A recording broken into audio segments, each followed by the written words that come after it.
This Central Florida woman was 54 years old. Central Florida man, was 54 years old when he suffered a seizure, hit his head and died. But his family thinks he might still be alive if the government had not ignored their pleas for help. Samuel Rosario had several disabilities. His family tried to get him an apartment to make his life easier. Instead, the family says their dad became the victim of housing discrimination. They think it contributed to his death. Investigator Mike DeForest is trying to get results so this doesn't happen to other people.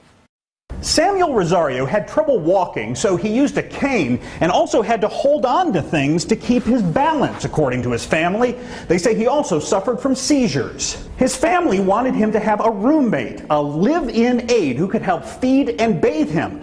So why did the Orlando Housing Authority move him into a one-bedroom apartment located on the 3rd floor of this building, requiring him to walk up and down these stairs?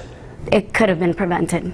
Stephanie Fernandez says her father, Samuel Rosario, should have never been alone the day he collapsed in this apartment. Appears like either he passed out or he had another seizure in his kitchen floor, and the blunt force to the head caused him to die immediately. Nearly 3 years earlier, Rosario was moved into this 3rd floor unit by the Orlando Housing Authority, which helps provide shelter for low-income individuals. Fernandez says she gave the Housing Authority notes from several doctors stating Rosario should not live alone and asking that he be moved to the lower level. But the family claims the Orlando Housing Authority repeatedly denied their requests. It was like I was going against a brick wall. There was just no way of getting through. When Rosario first moved into the apartment, he was not receiving disability benefits from the Social Security Administration.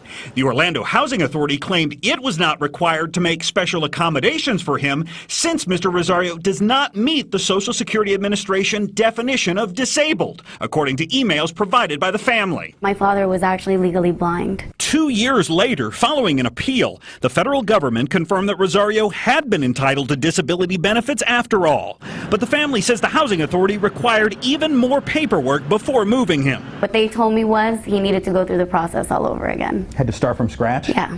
It's a classic example of government at its worst. Former Judge Belvin Perry, who's now in private practice with the Morgan & Morgan law firm, is representing the family in a lawsuit against the housing agency. Instead of making the process easier, they threw roadblock after roadblock after roadblock.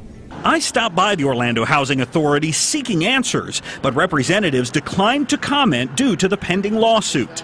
The Florida Commission on Human Relations determined there was evidence the Housing Authority discriminated against Rosario, but by then the 54-year-old was dead.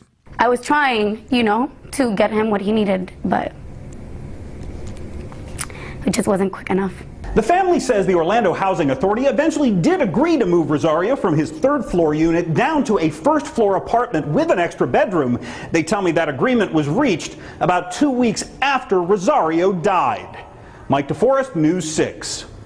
Now, the Orlando Housing Authority is asking a federal judge to dismiss the family's lawsuit. They claim Rosario's daughter is not legally entitled to sue since she was not the victim of discrimination.